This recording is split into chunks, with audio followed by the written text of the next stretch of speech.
Are you on edge? Come on. We live in challenging, edgy times, so let's lean in. I'm Sandra Bargman, the host of The Edge of Every Day, which airs bi-monthly on MaximizeU.life and iTunes. Tune in live with me and my friends and colleagues as we share stories and courageous conversations about pushing boundaries, exploring our rough edges, and walking between the worlds of what is and what is yet to be. Join me, Sandra Bargman, on the edge of every day on MaximizeU.life. Hello, everyone. I'm Sandra Bargman, and welcome back to The Edge of Every Day, now at MaximizeU.life and streaming on your favorite podcast platforms. Are you a change maker? Do you walk between worlds, between cultures, between systems? If you answered yes to any of these questions, The Edge of Every Day is the place for you. In a nutshell, this podcast is about pushing boundaries and exploring rough edges. Through conversations and shared stories with friends and colleagues, it's my hope that we can begin to understand our edges. And what I mean by edges is those places where we are fearful, those places where we are resistant to change, those places where paradox and contradicting identities live in our beliefs and in our understandings, both individually and collectively. We live in edgy, challenging times. We cannot keep looking away from the ugly, from the difficult, and silence is no longer an option. Life isn't black or white, it's both, and I want to talk about that. I want to face the tension of paradox, and I want to engage in the hard conversations. I want to explore the rough edges between our light-filled brilliance and our dark, shadowy corners.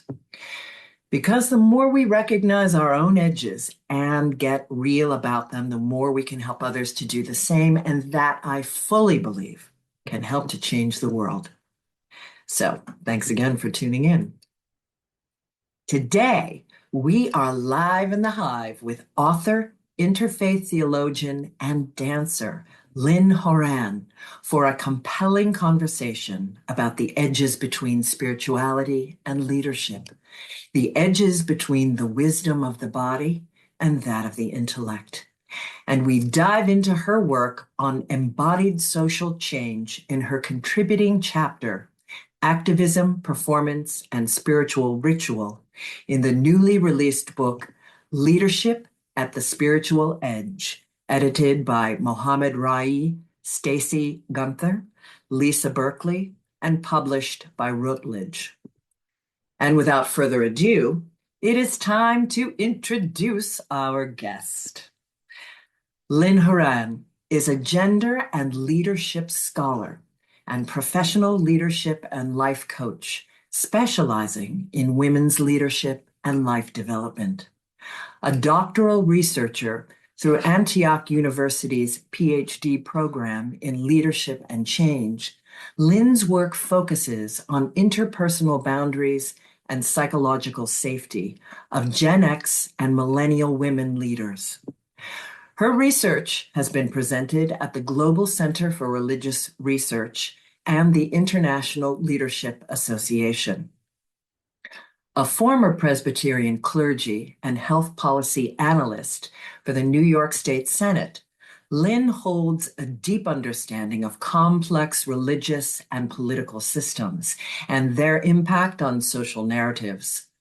Lynn is passionate about cross-cultural relationship building and addressing the wounds of intergenerational trauma, having worked in health education, homeless advocacy, and domestic violence prevention in communities in southern Mexico, central Peru, and upstate New York. She is the contributing author of Leadership at the Spiritual Edge, Emerging and Non-Western Concepts of Leadership and Spirituality, where she focuses on the roots of embodied social change as both a form of activism and spiritual ritual.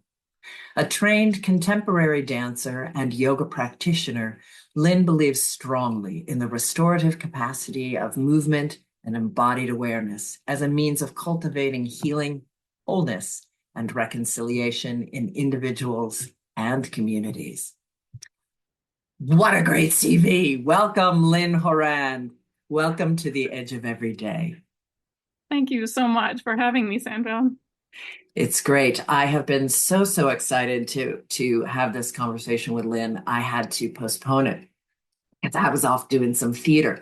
And I was just so eager to dive into this conversation because it feels like a little like Lynn and I were separated at birth with our activism and performance and dance and spirituality and leadership, all the touchstones of our work and our life and our passion.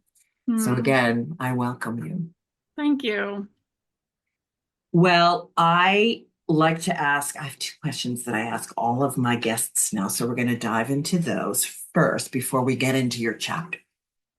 So, but before we go into those, I do like to also let my listeners know how we know each other. And I love this little story. If you want to tell it, you can tell it, or I can tell it. Go for it. She's like, no, you do it. Well, no. So Lynn reached out via LinkedIn, and we discovered that the reason that I popped up on her feed was because we had a person in common, Dr. Judy Neal of edgewalkers.org, who, as those of you who are my loyal listeners know, that I am an Edgewalker facilitator and very much a leader in that community. And I love Dr. Judy Neal and her work. And Judy is also a contributing author to the book that we're going to talk about with Lynn. So I love that connection, and I always love plugging Edgewalkers whenever I get the chance. So, Lynn Horan, what identity do you lead with? Well, with edgewalking being sort of this crossing of multiple identities, that's such a hard question to answer. But I think the one I fall back on is dancer. I am a mover. I feel like I see the world and experience the world through movement and sort of embodied knowing and embodied understanding. And I think when I say dancer, I mean there's a surface level understanding that people might have of that. But for me, it's a really kind of spiritual and holistic point of identity. But it's one that informs all the other identities that I've had or have now or will have in the future. But yeah, that sort of embodied being, which I've learned and found through my study of dance. I love that. Kinesthetic knowing. I've had a couple people on this podcast that speak from that standpoint, that is their first sense of knowing and understanding and connecting with is through that lens. Very interesting. So I know this is going to be a very good question for you, or maybe one you can't answer, or there's just too many. What worlds do you walk between? A lot of them. I mean, and I think that's why I'm so drawn to the edgewalking world, because it validates and normalizes this experience of teetering in these different spaces. Yeah. I mean, right now, I've been 3 years out of ordained ministry. And so I am edge walking between the worlds of organized religion and my more true to self, spacious understanding of a more broad spirituality. So I'm sort of teetering in those two spaces. A lot of my coaching clients are former clergy who are still in that in-between liminal space too. So for me, that's a big one right now. I don't know if it will always be an edge, but right now with how I'm kind of transitioning in my career and my understanding of spirituality, that's a big one.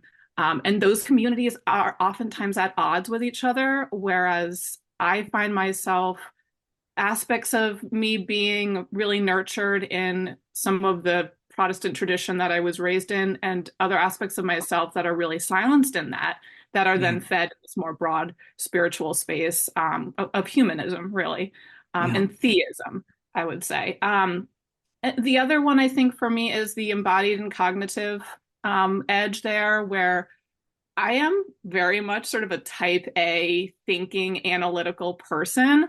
And in many ways that can be contradictory to this more sort of spirit-filled, embodied, moving self. But I am absolutely those two things simultaneously, which I think can make me feel a little bit fractured and maybe a sense of disconnection because Mm. people can't categorize me, and maybe that it's hard to figure out sort of like what sides I'm leaning into. But I absolutely, in any given moment, am both of those.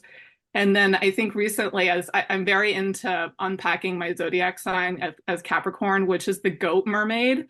And I just love more and more that that is so quintessentially me, where I am both like a sea dwelling mermaid and this like mountain walking goat.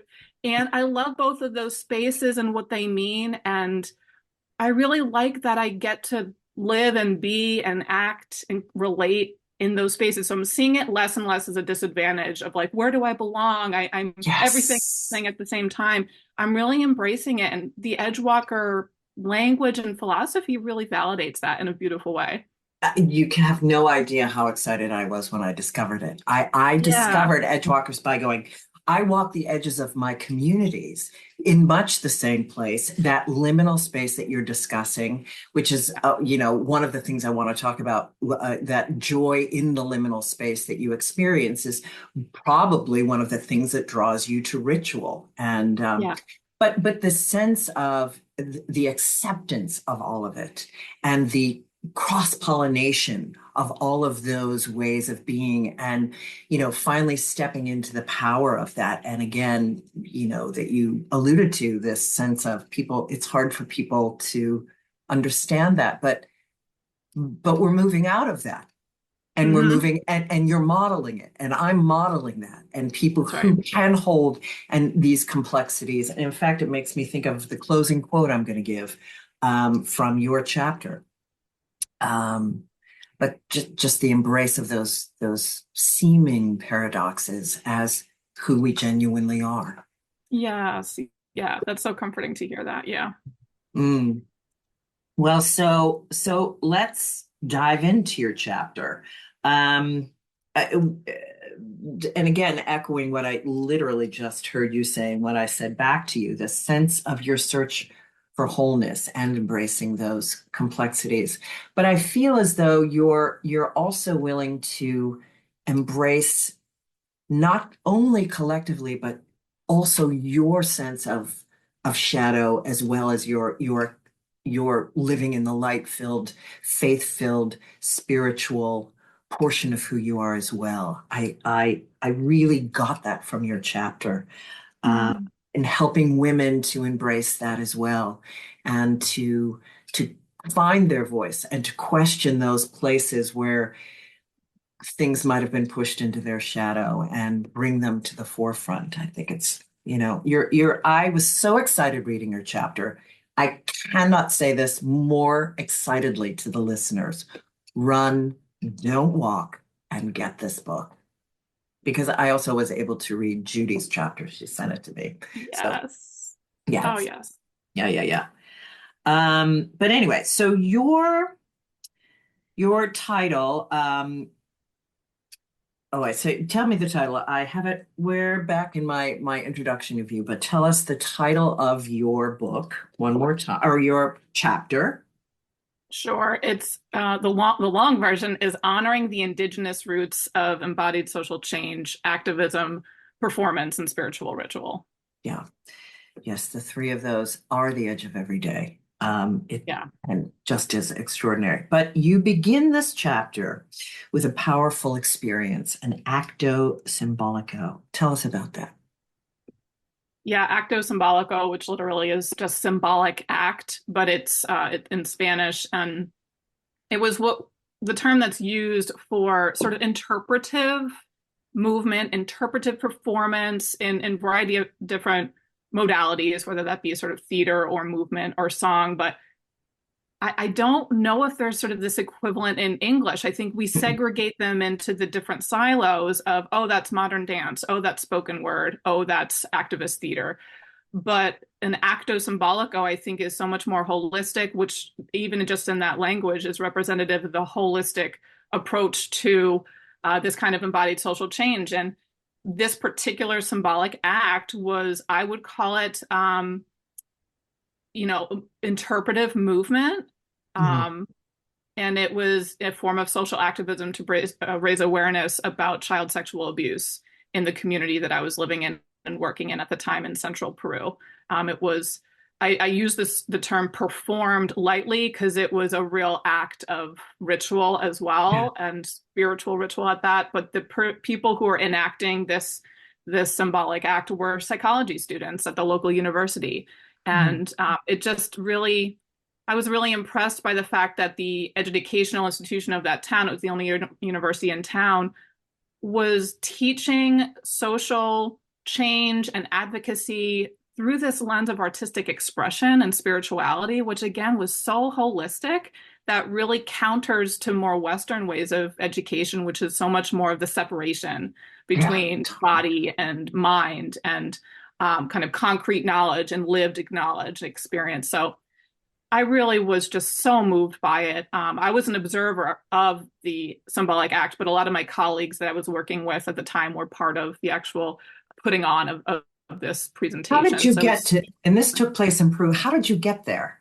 What called you to this place? And then I want to jump into what give us a definition of embodied leadership and social change. And I have a quote that I want to read. But what called you there? And this took place in Peru. yeah, this took place in Peru about 15 years ago, actually. I mean, I write about it as if it was yesterday, and in my body, it feels like it was Feels that yesterday. way. It was that transformative. But I was like 26 years old. I had had sort of a first career, sort of short-ish, but my first work was in legislative politics in Mhm. New York State Senate.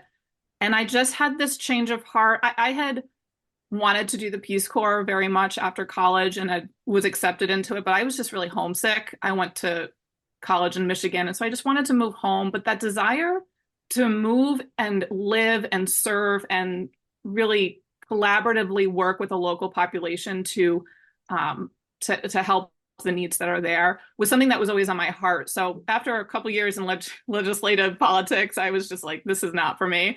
It wasn't embodied enough. I mean, that was probably the main critique. I was like, I want to be dancing in these beautiful halls of the Capitol. Like, what is this? So I just packed up my apartment, sold my car, gave a bunch of my belongings to Goodwill, and I went to Peru. It was on a through an organization within the Presbyterian Church that is sort of loosely affiliated with the denomination, but very much not in the vein of missionary work. Like it, and I feel very Excellent. passionately that it is not that.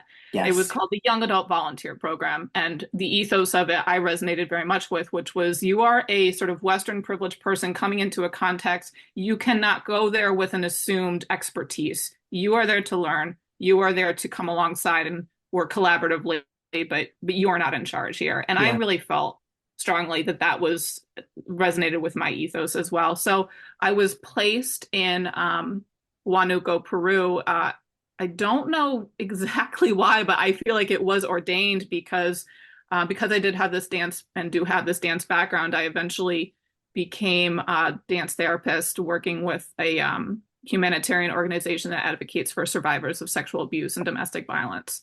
And I became sort of the creative arts therapist for the recovery program. Wow. Yeah, I want to jump into embodied leadership, but I'm just so, I also, if we have, well, I've got to make sure we have time. The call to religion from this embodied state and this dancer state, but let's stay focused on this beginning, you discovering embodied leadership and social change. So let me read this quote from your chapter, which I loved and highlighted immediately. This is I the edge of every day, I put next to it. love it. Instead, embodied social change prioritizes the integration of self and community, body and spirit, trauma and transformation in ways that promote wholeness and restoration to broken and severed communities. It is an integrative approach that challenges dualistic approaches to healing and wholeness, which situate mind, body, and spirit as discrete categories. Instead, embodied social change is enacted at the intersection of activism, performance, and spirituality, in which the relationship between self, community, performer, observer, and existential meaning are intertwined. So good. So did you, and I just boggles my mind how much that was baked into my creation of the Edge of Everyday solo show, Yeah. that I named Cabaret Ritual, which was blurring the lines between activism and ritual and cabaret and Mm. performance art Yeah. and spirituality. All those, that was my goal. So, did you discover when you went down there about embodied leadership and social change, or was that something that um, you knew about and then drew you down there to experience? That's a really good question. I mean, the actual terminology embodied leadership was not on my radar until 3 years ago when I went into this PhD program. And I think it's so interesting because it's something that's a deeply ancient experience and practice, and that's something I talk about in the chapter, that this isn't a new concept. I think management and business and leadership scholarship make it look like it's new, like, oh, Right, of course. these Western people have created this new, like, new age way of being and leading. But a main thrust of the book is to say that no, this is nothing new. In fact, this is something that is so deeply ingrained in indigenous culture, indigenous experience and spirituality, and very specifically within circles of women who are on the Mhm. margins of more kind of dominant culture and social systems. So I feel like for me, I was living and breathing this all of my life, and it was made manifest for me in a powerful way during that time in Peru. But I was given the language to talk about it and study it and examine it when I went into this PhD program, which is an incredibly just powerful program. It's through Antioch University, and it's trauma informed and embodied and focuses on lived experiences as opposed to being exclusively sort of cognitive. But one of my professors put it on the map my first semester, and I was like, I just said, this is my wheelhouse. This is what I've been doing, and here's some language and some thoughtfulness behind it. But yeah, it really has always been there. And when I experienced a variety of different manifestations of that in Peru, it just affirmed for me what I already knew to be true, which is we heal, we reconcile, we move forward through these embodied practices of acknowledging who we are as people, what our vulnerabilities are, what our lived experiences are, as opposed to sort of just law change, policy, um, privileged people in society making decisions for everybody else. It really helped me to kind of come into my own that this was the kind of person I wanted to be in whatever work I would engage in the future. Yeah. And it's fascinating to me to hear you say about the privilege and policy. And, who knows when you might swing back around to your work in politics. I mean, Yeah, actually, you're that's just very gathering the tendrils.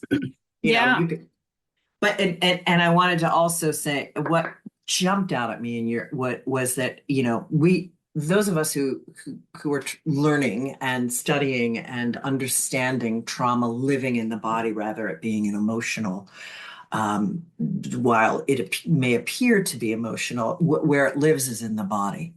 Yes. And what I loved that I had never thought of was white supremacy Yes. lives in the body. And it was such a light bulb, fantastic light bulb moment. And it just speaks to the point you just made. Um, yeah. Yeah, that's very true. In fact, one of the early people I was reading when I was learning about embodied leadership, one of the scholars of that and sort of activists within that, and I think he's one of the references I have in that chapter, is Resma Makinam, and he writes this incredible book called In My Grandmother's Hands and discusses embodied trauma as a lived embodied experience, and definitely something that's not an emotional in the moment thing. It lives in your body, and then white supremacy, racial oppression lives there as well. and he describes his grandmother's hands having been completely scarred and calloused from picking cotton, and that was his first exposure to understanding what racism was by her talking about her hands. And he goes on to kind of establish some more theoretical paradigms for that, but it was such a powerful introduction for me. I really love his work. Yeah, wow.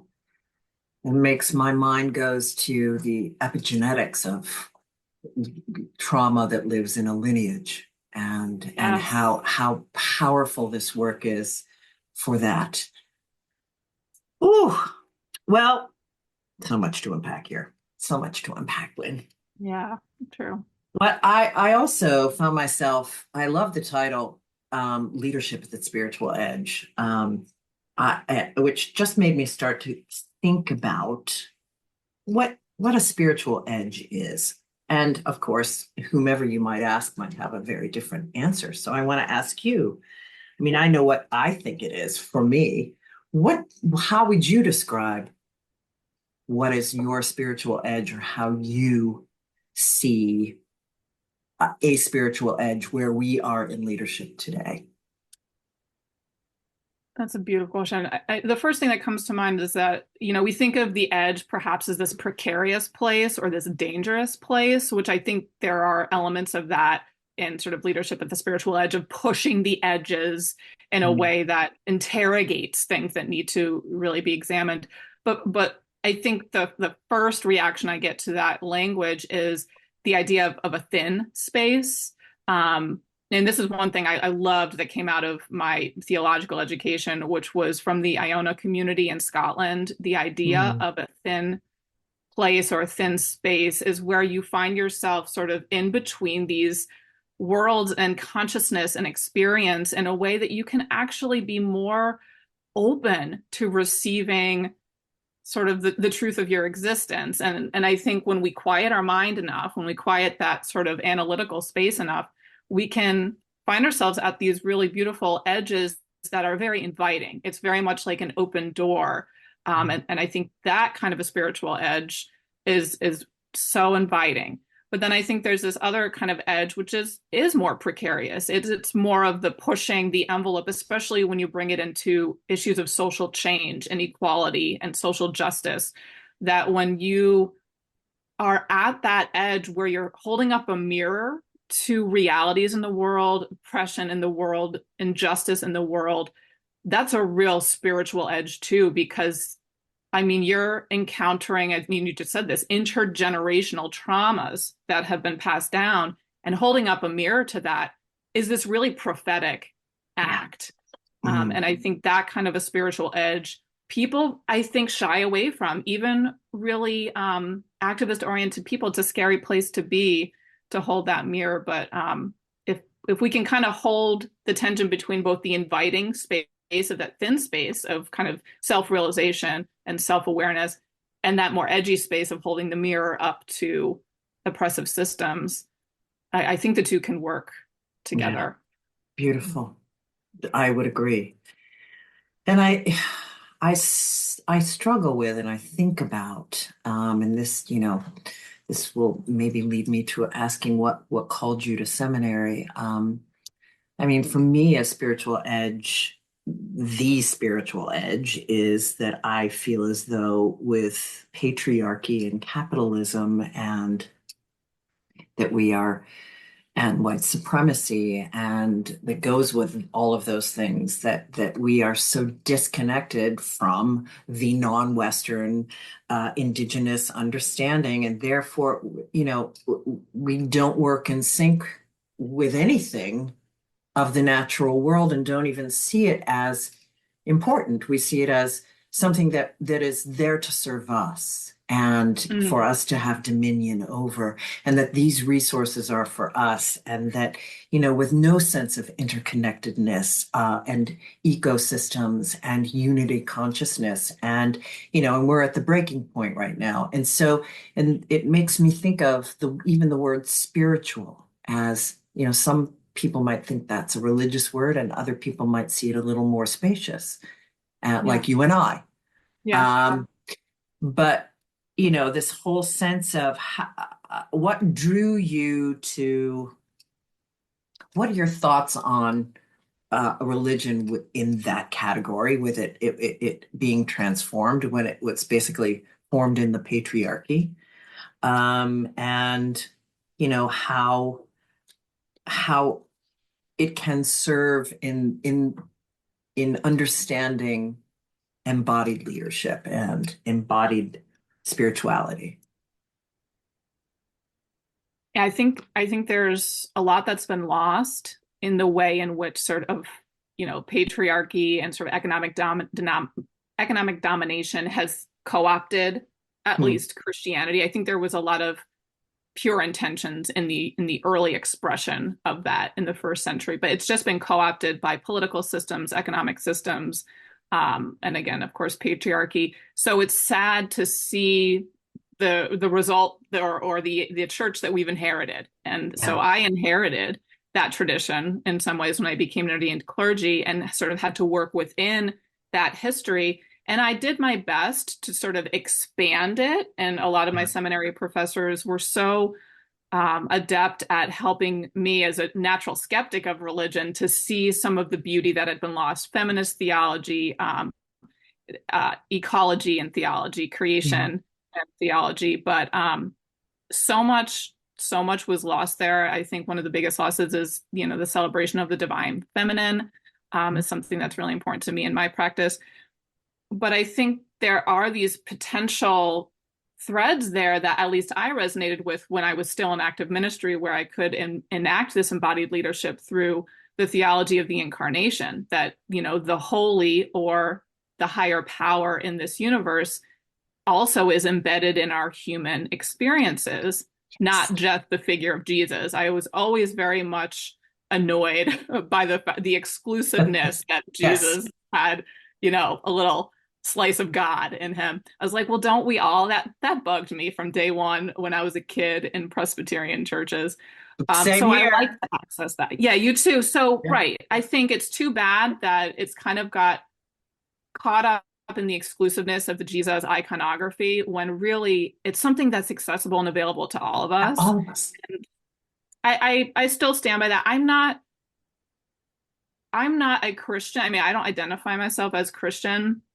I see there's value in the Jesus story, but I really don't ascribe, and I never did, to the exclusive manifestation of God through this one person. I think it makes us feel like, well, what about us? Yeah. What about our ability to access that? So I think for me in that space, when I was still in ordained ministry, was trying to really expand the idea of the incarnation to be something that's very accessible and very much grounded in the everyday, which I still is part of a thread of that theology. But I think there's so many expressions of that religious tradition that I think take away from that more universalist theology, which is really where I sit, I think. Yeah.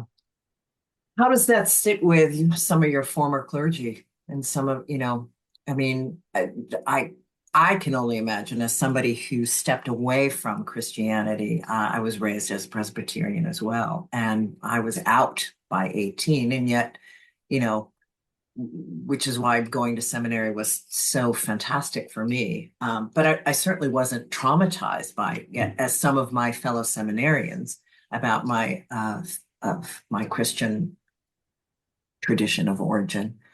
But how does, I mean, if I don't remember where I read this, but you came to be called to seminary later in life. I find that so fascinating, particularly as somebody who kind of was like, I'm bucking this story a bit. Yeah. How does your sense of where you've come to sit with um, your former colleagues, or how does that serve you? I can only imagine it serves brilliantly with your clients. Talk to us about that. Yeah, I think that's been a tough pill to swallow, actually, leaving the church in as concrete a way as I did. I mean, some people I think sort of scamper out and eventually sort of it becomes a little more diluted and they're like, oh, okay, I think I've moved beyond the church. I just was like, I'm done. It was too much of an abusive culture for women clergy. And that's where my doctoral research is focused on, is the psychological safety of clergy women leaders.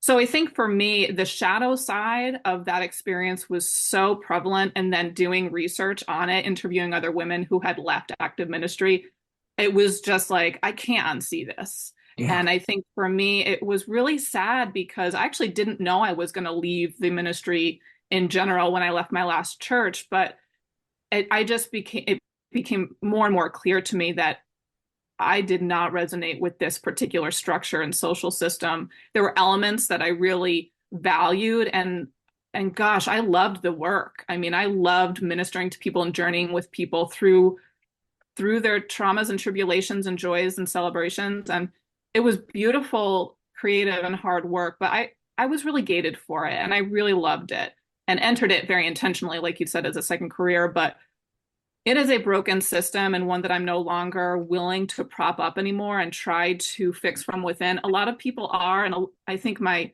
closest clergywomen colleagues that are still in the ministry are those that are trying to change it from within. But it's a tough relationship because I find that I can't maybe be as truly transparent about how strongly I have moved on from that path, whereas they're somewhat still in it and doing important work. Mhm. But I'm finding that as I've let go of some of the relationships that I no longer am on the same page with, the universe presents you with new friendships, meeting you, for example, and other colleagues of mine. It's like there's space now for me to meet and encounter new people and new pathways that I think are meeting me more where I am now. So I miss some of the collegiality in that space, but I I get also that. know like it's not my home anymore. And, I'm kind of building new roots or rediscovering roots that I already had that I maybe tucked away for a little bit. So Yeah. Oh, I love that. That's so true that you popped out of the womb with all the things, all the tendrils.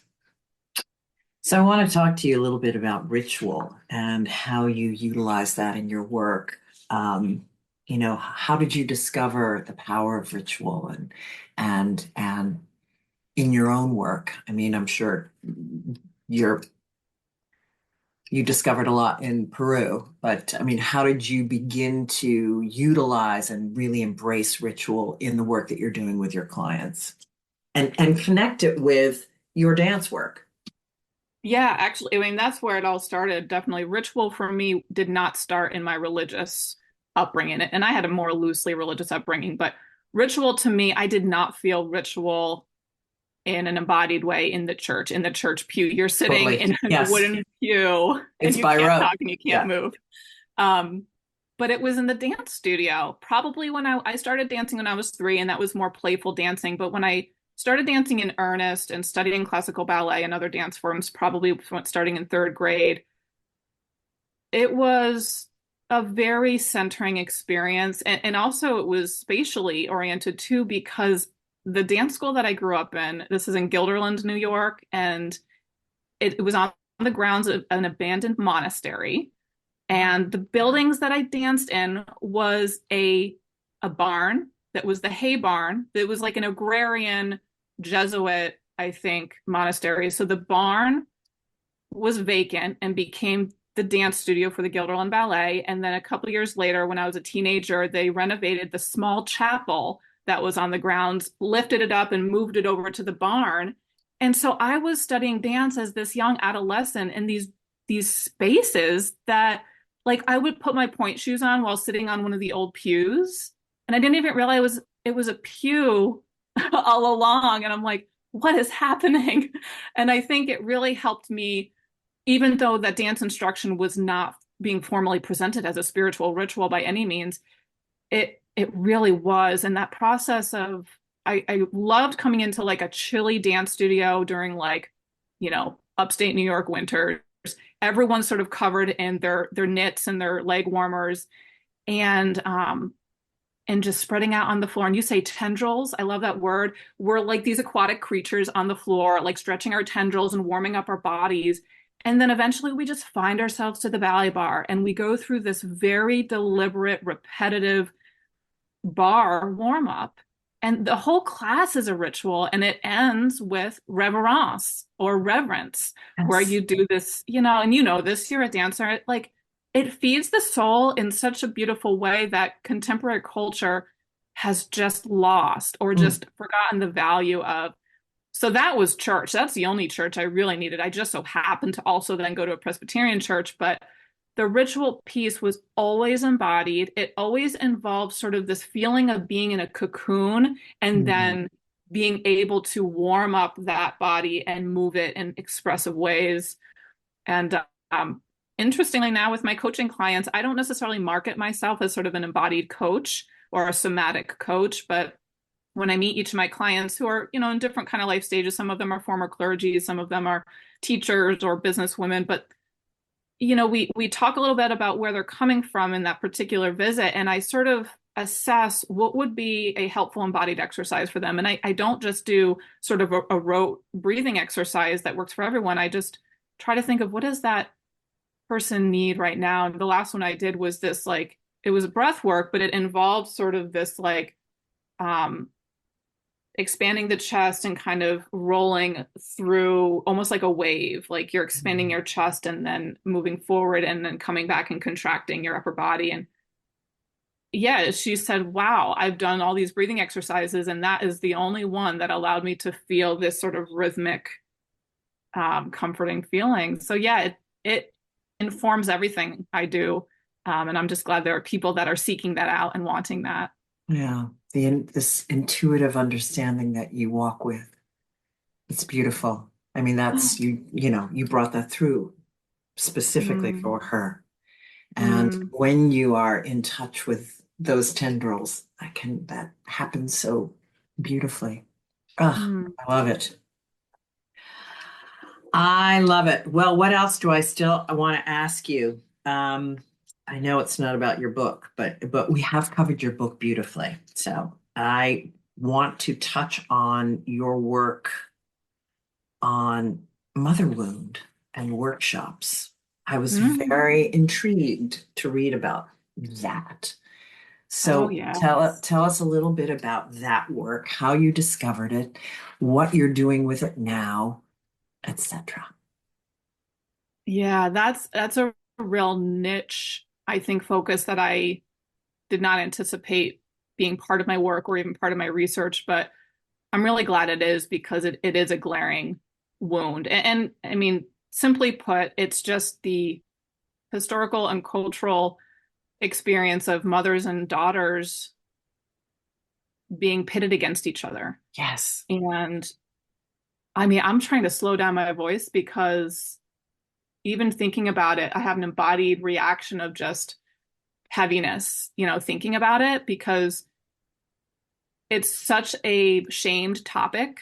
People don't want to talk about it, or people pathologize it as, oh, women are just over emotional, or there's a lot of, Freud or Jungian analysis of it that it's like, oh, it's just the mother wants to be overly possessive of the daughter, or the daughter is rebelling against the mother. And I like to really demystify these oversimplified analyses of the mother-daughter wound. And the person who was put on the map most clearly and powerfully for me is a woman named Rashka Hasseldine, and her book is called The Mother-Daughter Puzzle: Unpacking the Mother-Daughter Wound. And she has developed a specific kind of counseling or coaching track called the Mother Daughter Coaching International. And she's really well versed in this. And her assessment of it, I think, is spot on, where when you have a culture and society, which has been the case since the beginning of time, where women are denied voice, agency, choice, they compete, women, we compete over who is going to be heard. Mhm. And I think that happens most intensely between mothers and daughters because there is such a difference, especially in generations today. There's a lot of asymmetry between the generations of women, whereas previously there wasn't a whole lot of social change between generations. So daughters just kind of followed in their mother's footsteps. But in the past, 50 to 100 years, the difference between social mobility and access to opportunity is so different that there is a lot of resentment Yeah. between older women and their younger daughters, and then younger daughters feeling like they're not being heard or accepted in the paths that they're choosing. And unfortunately, this comes from lived experience for me. I mean, my mom and I had an incredibly nurturing, beautiful relationship for most of my upbringing. I mean, I would say my understanding of the spiritual, in addition to coming from dance, came from this really beautiful, loving, affectionate relationship with my mother. But she was not supportive of the person that I chose to be my life partner, who is now my husband of 10 years. And it was a shocking revelation to me that I, as a, sort of responsible person making good decisions for her life, who she had raised, could look at a very important decision that I was making and not think it was the right one, and to really make that known. And that was the biggest hurt and disappointment in my entire life. We've talked about it a lot, and we've been able to sort of come to an understanding of our relationship. But I remember distinctly, it was actually one of the summers I was home from seminary. We had tea and scones, and we were talking about the semester. And I told her that I wanted to marry my husband, and she, communicated her thoughts on it. And I remember distinctly saying, "I'm never going to choose you." And I say that with chills now. Yeah. But that is the ultimate expression of self-differentiation for daughters, to say, I am not going to choose you, mother, whatever experiences and choices you feel are right. I am going to choose my own path. I mean, that's such an important step in self-development, but it comes with such hurt and such resentment and such tension and such conflict that's not talked about. Again, it's pathologized as, again, women are too emotional or hormonal. And it really is a disservice to this particular relational dynamic, because the mother-child relationship, specifically the mother-daughter relationship, is, I think, a real pivotal relationship to promote social change. Yes. When you have women raising women that can make decisions and stand in their own and be really confident in the world. If that's not happening, I mean, we're doomed. Yeah. If we're not Yeah. building Patriarchy is never going to get broken down. Yeah. exactly. So I think that's one of the biggest wounds of patriarchy, is that women are being pitted against each other. We're not inherently competitive. We're not inherently, bitchy. I always just really bristle when people say I'm that, so with because you. it's a reflection of this lack of really embracing women's experiences and giving them space, and it pits women against each other. And there's the mother-daughter wound, and then there's also the sister wound, which is same generations of women. Yeah. But I use it a lot in my coaching work with clergy women, because that's one of the primary threads between all the women that have felt that they were pushed out of the ministry, is the baby boomer generation of women who are sort of the matriarchs of the Protestant church, right now. Really, they're mostly older generation churches, aren't able to value the agency and autonomy and authority of these younger women coming in, who are being ordained at much younger ages. And it's really painful to see. I think that was one of the most prominent trends of the women I interviewed for my dissertation research, was that mother-daughter wound, and also toxic masculinity within that. I mean, it's both and. But that was a really big one. It's really sad. Yeah, it just so begs, what is the jealousy? What is the shadow work that they're that's being triggered by watching someone finally find that agency and find that voice and step forward in a way that they didn't allow themselves, or weren't allowed, or couldn't compete to have, or that's its own podcast. We can't. True. We're not going to pull that out. We're not going to pull that open completely right at the moment, since we're at the end of our time. But I wanted to read this last. Where is it? This last quote. It's not. It's a mission statement that you mentioned from the Garrison Institute, from a gathering that they had. It's so profound. We are moving towards a doing that grows more deliberately out of being, an understanding that freedom from external systems of oppression is dynamically related to liberation from our internal mechanisms of suffering. Instead of being limited by the reactions of fight or flight, we encounter a path that finds fullness in presence, embodiment. We recognize the pervasive beauty of paradox, the dynamic tension between two simultaneous truths that seem contradictory. We enlarge our capacity to hold contradictions and to be informed by them.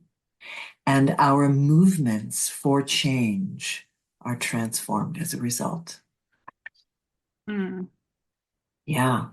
I describe the edge of every day as you have these two contradictions, these paradoxes. And if you can hold both of them, what ultimately emerges is this third one that transforms the two and also offers the new pathway.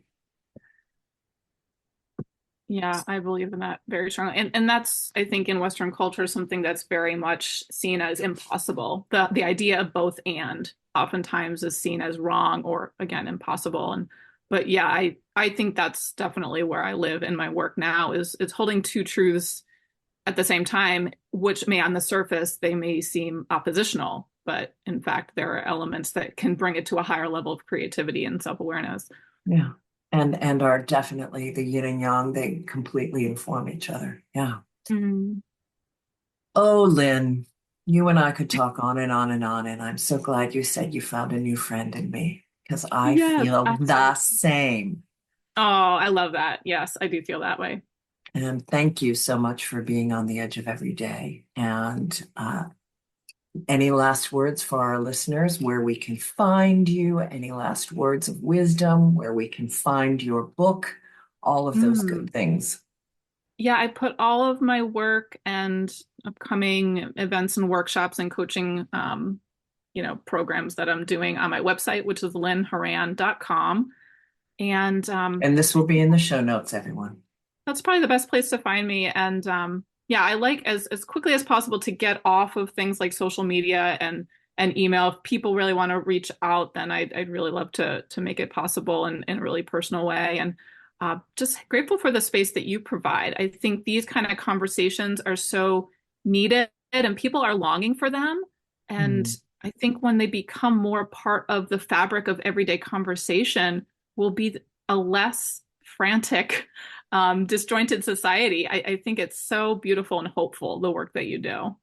Oh, thank you, Lynn. I really appreciate that. And I say right back at you. Thank And I you. look forward to our next conversation whenever that is. So thank you again, Lynn. And to my listeners, I say, remember, you are always at the edge of the miraculous. Until we speak again, take good care. Bye-bye.